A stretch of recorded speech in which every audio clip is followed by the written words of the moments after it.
you, Mr. Chairman. Like you, I am also a member of the Financial Services Committee, the committee with jurisdiction over the Department of Treasury's international portfolio, including the Office of Foreign Asset Control, the committee with jurisdiction over the implementation and enforcement of sanctions. During our recent Financial Services Committee markup, my bill, the No Energy Revenues for Russian Hostilities Act of 2022, was not included despite our requests.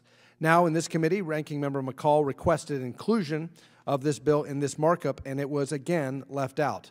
We have seen the violence wrought by Russia in recent weeks, and there is no reason why this committee, the Foreign Affairs Committee, cannot take up this bill, which is the committee that this bill has been referred to, along with the Financial Services Committee.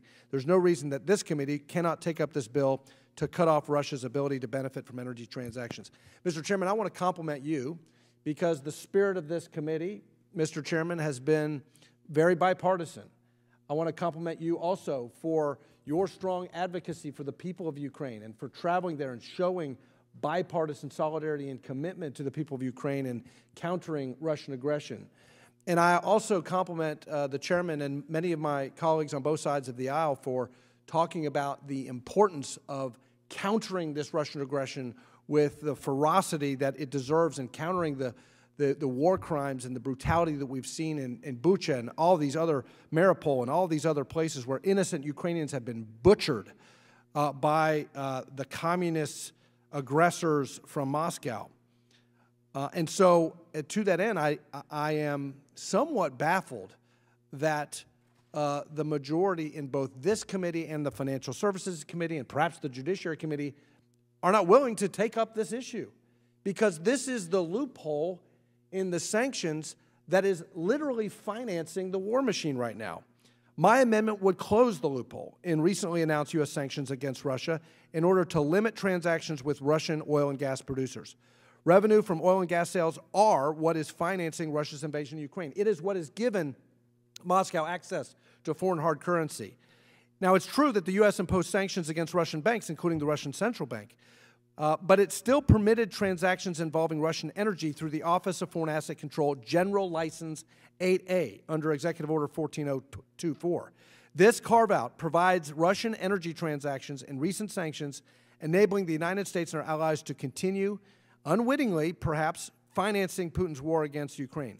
Russian sales of oil and gas are what is funding Putin's brutal war in Ukraine and will continue to do so unless we take action to close this loophole in our sanctions against Russia. While the recently announced embargo of purchases of Russian oil and gas are helpful, this bill would do more harm to the Russian economy and impose greater costs on Russia's prize energy sector if the brutal war in Ukraine continues. Our embargo is simply a bilateral trade prohibition. But the revocation of the general license, which is the subject of my amendment, my bill, as proposed in my amendment, would comprehensively block financial transactions that facilitate the sale of Russian oil and gas if they involve a U.S. financial institution. Under my amendment, President Biden could, for the benefit of our allies in Europe who are overdependent on Russian energy, reinstate the exemption for Russian energy purchases, but only if the funds for those energy transactions are used for humanitarian purposes, such as medicine or agricultural products. This structure is similar to the sanctions that the United States currently has on Iran, very similar to what the gentleman from New Jersey already does in the underlying bill. A March 20th Wall Street Journal op-ed echoed the need to sanction Russian energy sales. The editorial board wrote, quote, the U.S. and Europe can also increase the sanctions pressure on the Kremlin. Sanctions on Russian energy sales still aren't in place, though they would hurt Mr. Putin's war financing the most. Sanctions relief for Russia shouldn't even be on the table until Mr. Putin withdraws his tanks and concedes Ukraine's right to be an independent state, unquote. Look, the media and folks in the administration like to pat themselves on the back and talk about crippling sanctions. These will never be crippling sanctions until we extend the sanctions to energy-related transactions.